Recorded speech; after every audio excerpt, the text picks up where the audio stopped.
जेजुरीच्या खंडेराया मन माझ जाणर ये बघ दिली देवा तुला बघ दिली देवा तुला भानाईची आनर उधळून वेल भंडारा नवसम्या बोलीन ये मंडोळ्यात तिला तुझ्या गडावर आणीन आर येळकोट मल्हारा सांग भल हो दे ये येळकोट मल्हारा सांग भल हो दे उचलून तिला देवा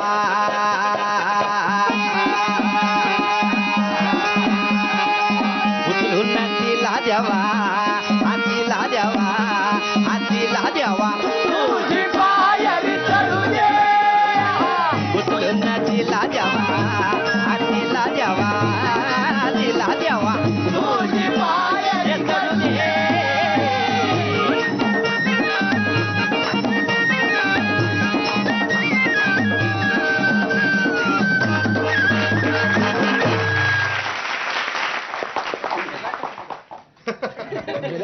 जेजुरीला गेलेलो आहे उचलून नेलो होतं का? अजून लहान सर अजून लहान आहे.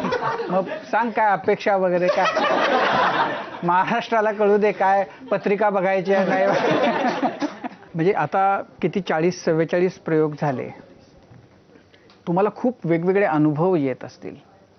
म्हणजे थिएटरमध्ये बसलेल्यांना तर ते जाणवतं. म्हणजे असं होऊच शकत नाही की बसलाय आणि तो उठला नाही किंवा तो थिरकला नाही. म्हणजे फारच की काही वेळेला म्हणजे बोजडपणाचं जर अंगावर झूल असेल घेतलेली तरच तो नाही उठणार. तुम्हाला जे नंतर भेटतात लोक खूप त्यांना काहीतरी बोलायचं सांगायचं असतं. तुम्हाला काय प्रतिक्रिया प्रत्येकाकडे खरं तर वेगवेगळे अनुभव आहेत पण त्यातले मी काही ठळक मला जे लोक भेटतात एकतर खरं तर आता सध्या एक खूप सगळीकडे IT क्षेत्रात किंवा आपल्या या सगळ्या मुंबई पुणे या भागात खूप डिप्रेशन हा खूप महत्त्वाचा मुद्दा झाला आहे सगळ्या लोकांसाठी. तर खूप आता ज्या लोकांना मराठी माहिती आहे किंवा ही लोकसंगीत माहिती आहे नाही माहिती अशी लोक पण आख्यानाला येतात. मित्रांमुळे येतात किंवा कुठल्या मैत्रिणींमुळे येतात किंवा कुणाच्या अशा सहवासातनं ते येतात. तर आम्हाला एक ताई भेटले होते मुंबईमध्ये मुलुंडला शो झाला होता.